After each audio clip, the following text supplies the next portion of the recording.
My name is Stefan Johansson, and on behalf of everyone in the 99NICU team, I would like to start welcoming you all to this first webinar in our series of Neovation webinar series, where we will be taking a look at new innovations shaping the future of neonatal care. These webinars are designed to bring you new insights and learnings from innovations and technologies in neonatology. We do this in partnerships with smaller startup companies throughout Europe and with guest speakers. Our second speaker is Dr. Tim Antonius. He's a senior consultant in neonatal intensive care, ECMO specialist and simulation expert, and neonatal life support course director. He is the inventor of the so-called parallel ECMO simulator and the ARNE decision support device. ARNE stands for augmented reality in neonatology. Dr. Tim Antonius will be sharing about how we can use technology to help a baby to get the best start possible. Thank you for the invitation on this nice initiative. And in 15 minutes, I'm trying to take you to some parts of technology helping a baby to get the best start possible. And in contrary to my predecessor, I do have some conflicts of interest. Like in the introduction talk, I was the inventor of ARNE, so that's a conflict of interest. And I do have some other products on the market which you can show over there, which I don't talk about in this talk. I would really recommend you, if you want to know something about the delivery room of tomorrow. That's a very nice paper, actually published a few months ago in pediatric research on Natalie Beatty on somewhat of the emerging technologies, and I want to take you to a very short summary of this nice article. It's called the delayed cord clamping. Now, okay, that's what we heard about. It seems like a good idea. What our previous speaker talked about. Then we had some thermal. I thought that's not really new, but maybe there's some new techniques in how to get the best possible temperature. Respiratory function monitoring is actually coming. The devices are coming available. They're available for a long time already, but now it's also commercially available. And video laryngoscopy is maybe, especially for the very small ones, are coming available in the last few years. And augmented reality, that's what I want to talk about in a few minutes. And the clinical decision support, that's also one of the maybe emerging technologies. And then we have a video recording, which is done in some centers, and of course with very good video debriefing. And some human factor training, which we do already for quite some time. There's some other techniques on trying to get breathing and aeration of the lung maybe to see that in a better way. And the telemedicine and remote consult. Those are the main factors which are actually in that article, and I really recommend you to read this. Contactless monitoring is also some areas which are explored and are devices coming available now. I looked at our Concord. This is actually our Concord, and I thought, okay, delayed cord clamping, we're doing thermal regulations, we're doing respiratory function monitor. We have the MobiVent ventilator of respiratory function monitoring. We have the ARNE as a decision support tool. We can do some video recording. So this is actually in our setup already. Quite a lot of techniques are implemented. This is our actually setup. We do our on the Concord or in an incubator. That's where the baby is stabilized, and we have some extra devices there. And you can see the HoloLens over there. That's what I'm going to talk about mainly in the next few minutes. So for the technology, look at the paper. There are some really nice ideas on how to use technology. And I want to talk about how can you actually use augmented reality in clinical practice, and is there a way to use clinical decision support, and why should we do that? decision support tools for neonatal resuscitation, and I'd like to give you some so it's a small background. The main, and I think that the second quote of Robert Hayward is the best one. The clinical decision support tools, where they help you to link your observation with knowledge, and can you help to perform better in making the right choices. So I like to call it physician support instead of decision support. And I know a delivery room team is not only physician, but it sounds better from decision to physician. The first question you have to ask is, do we need support? So we have some evidence that standardized formal resuscitation training programs reduce that early neonatal and 28-day mortality. We don't know much about morbidity, but we also know that a bit. It's in a Cochrane review in 2015. So it might be a good idea to adhere to those standards as posed by the ERC or maybe the American Heart Association. And we had a lot of progress in doing that and in training people about better. But still, one of my colleagues published about that. Is about half of the neonatal resuscitations, the team deviated from those guidelines, and then the more complex those resuscitations or the stabilization were, the poorer the adherence to those guidelines was. So it might be we could use some support in those more difficult situations, maybe. How can we do that? We can use simulation quite a lot, and we use a lot of human factors, educational techniques and crew resource management techniques to improve that. It's always better to train much more frequent, and maybe we can use some clinical decision support tools to help those delivery room teams. That's my main topic, of course.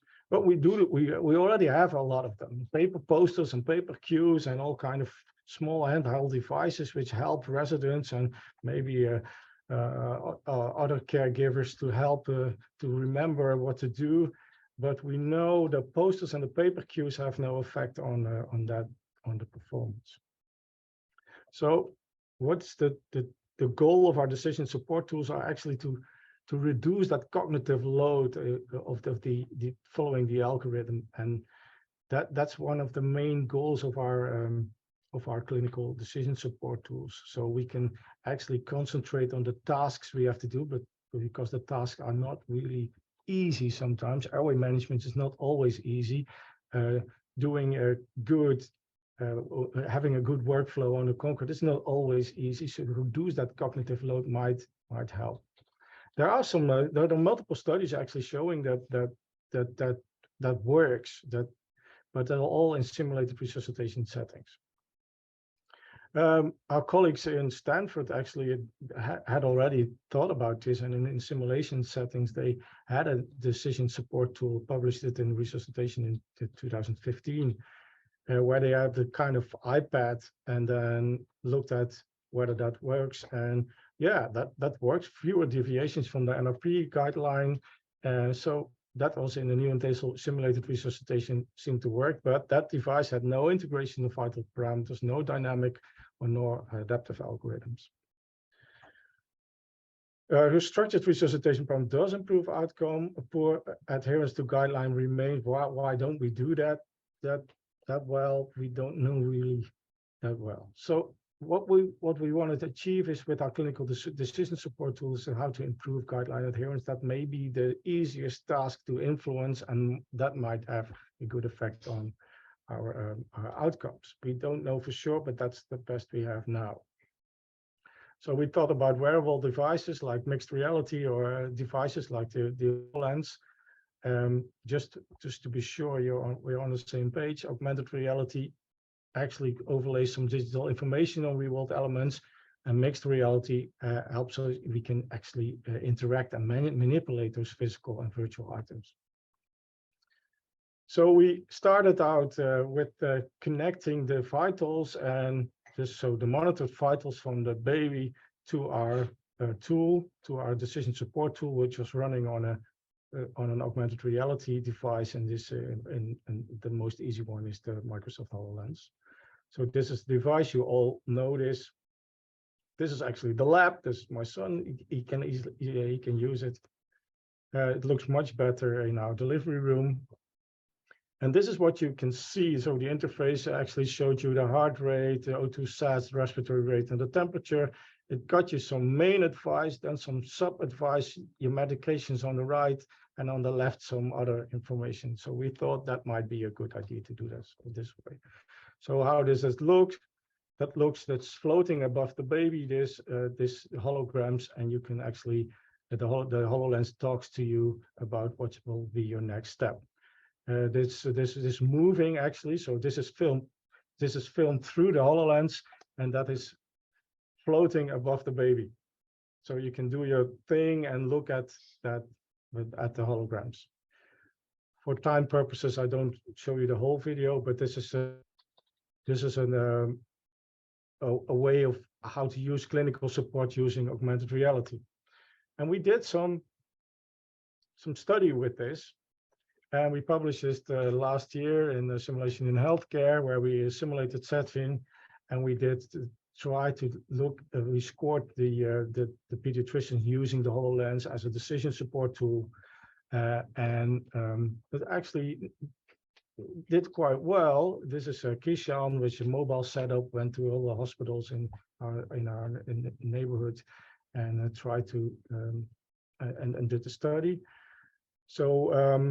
I won't take you through the whole study, but what we saw is that there were less, that the total points scored, so the adherence to guideline score was better, so people performed better, they forgot less things to do, they adhered better to the guidelines using the HoloLens compared to in subjects working from memory alone. And they weren't slowed down by it. There was one big problem. So the technical feasibility of this was okay. So we could reliably connect the HoloLens to monitoring systems like the Philips or the Massimo monitoring systems, and we could integrate them into resuscitation guideline. The holograms also were able to show that important clinical information, and the caregivers could work with the HoloLens after a short introduction. It was definitely not comfortable to wear, and the devices are actually quite large still. The visibility of the HoloLens of the holograms is still a problem. Even in the next generation devices, it's still a kind of letterbox frame where you're looking at. Battery life and booting times are maybe not sufficient for clinical practice, and the voice recognition is actually in the clinical practice in the delivery room not good enough. But one of the most important things is that the team communication is lost. The holograms are only visible for the wearer of the device. So the nurses or the residents not wearing the device could not see what the leader was seeing. And that was one of the main problems. And it is not medical grade technology. So the voice recognition is not there yet. The booting time is not there yet. So it's really difficult to get this approved as a medical device. So there's also an article on augmented reality isn't quite there yet. That's not only in medicine, but for the clinical practice in an approved medical device, it's not quite there yet. So we thought, okay, can we do this? We see that clinical decision support might be a good idea, but can we port it to a system which uses the same integration with medical with the vital parameters, but still but is able to have medical grade technology, and the team communication is not lost. So we ported it to a device. It's a device which is actually you can use on your setup. It's a small tablet, and I can show you. I have to share my screen, a different screen. What will happen? So this is our clinical device tool, where you can see you can start a new session. This one is in training mode now. You get the vital parameters up at the bottom, and you can start a new session. You start with telling the device, okay, what kind of baby do you expect to have? Now maybe we select now, we can select a small one. You have some special circumstances. The device will actually give you some indication of the weight, and you can start. And you can't hear it, but the device will talk to you and takes you through the neonatal life support algorithm. So possibly delay clamping of the cord, place the baby in the bag, and there's some photographs in there on how to do that. There's some information on the possible drugs you need further up, and there's a next step. And you can actually go to the next step, and it will be auto-detected. So there's an auto-detected here that the baby is not breathing. It's not allowed by regulation to automatically proceed. So you have to confirm this and go to the next step. And this clinical support tool can take you through a lot of different steps of the neonatal life support algorithm.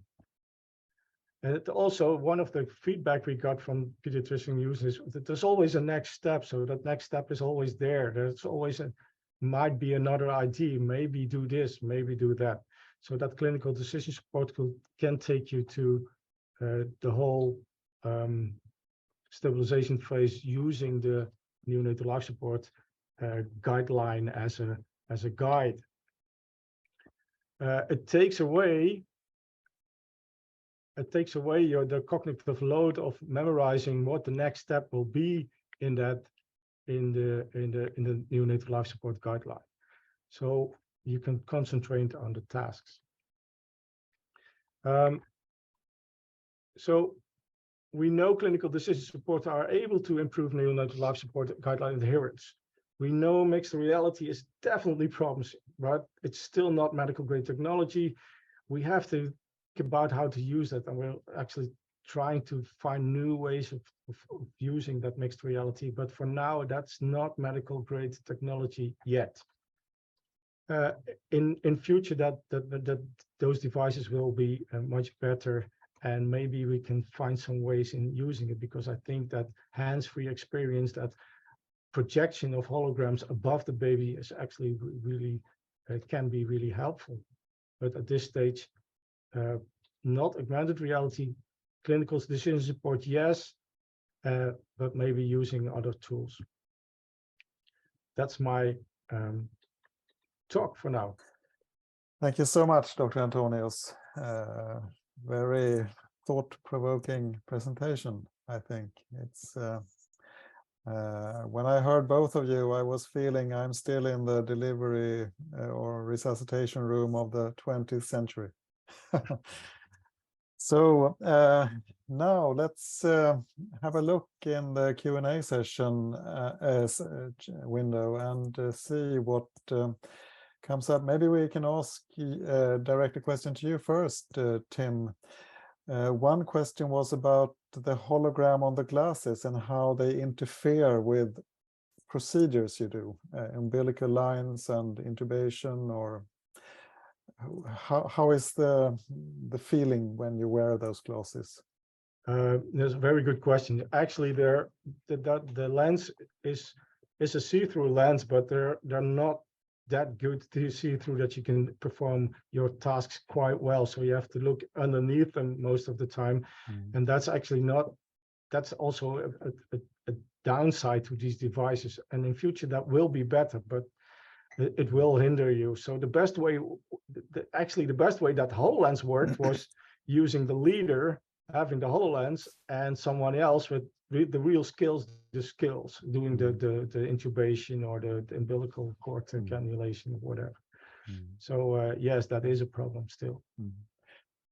There was another question, and I think this is a question for both of you, because, you know, in the resuscitation scene, it's quite common that it's you need to connect and disconnect probes because they don't get stuck, ECG electrodes, and the saturation monitor needs to go on and off a few times sometimes.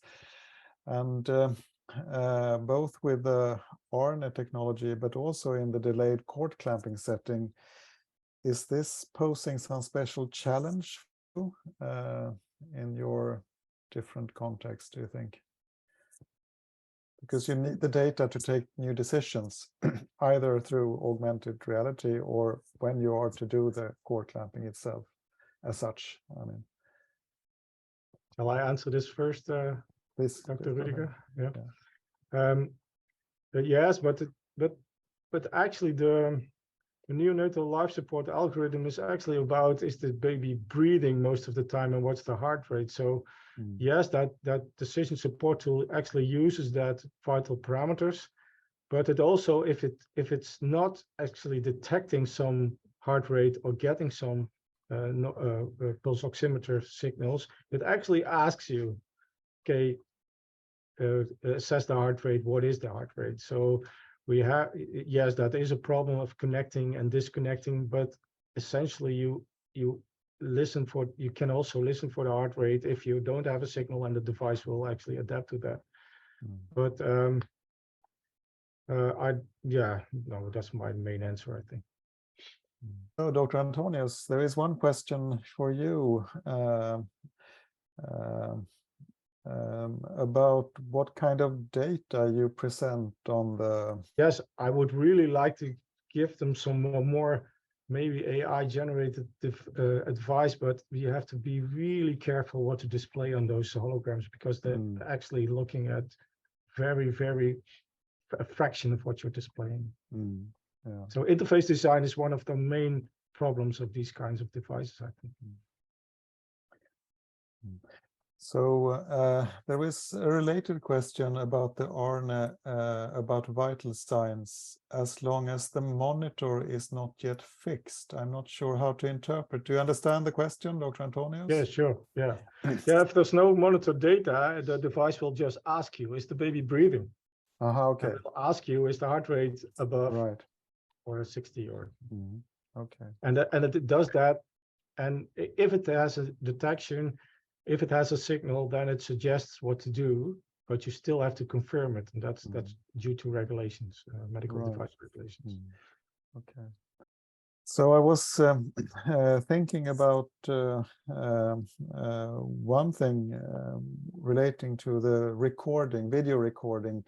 Do you somehow consider like GDPR or patient integrity? Do you like formalize something around video recording in your units? Do the parents need to give consent to video recording? Because we have been discussing this ourselves, how to audit ourselves through video recordings. How do you do that in your units?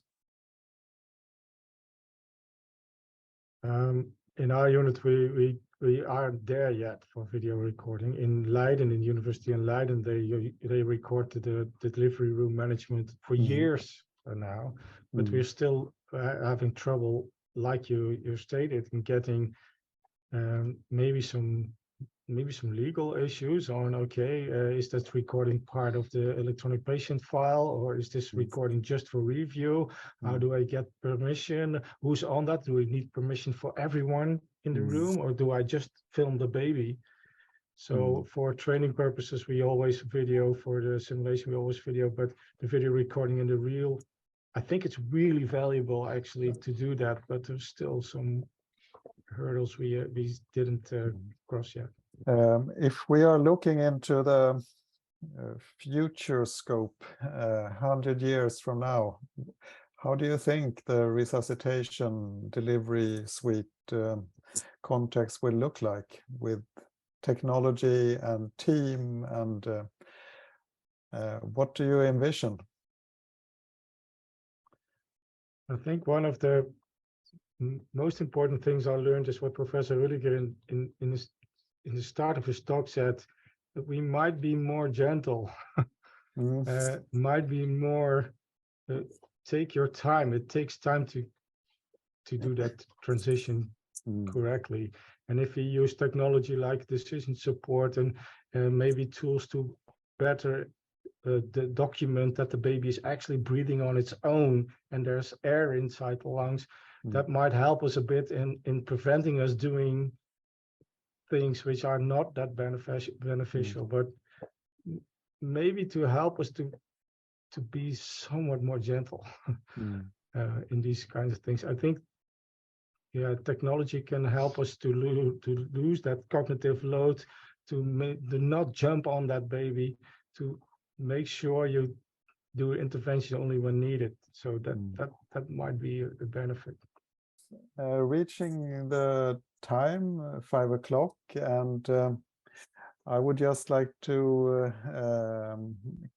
close this first webinar event in this Neovation webinar series, and thanking the partnering companies Concord Neonatal and ARNE, and of course also thank our speakers, Professor Rüdiger and Dr. Tim Antonius, for sharing their knowledge and experience and innovative ways of working in the management of newborn infants. And last but not least, I would also like to thank all the participants. It has been almost 100 people in this webinar, which is fantastic, I think. We look forward to meet up next time, which will be on Valentine's Day, the 14th of February. And that webinar will have a theme around ventilatory support of term and preterm babies. So thank you so much, and see you next time.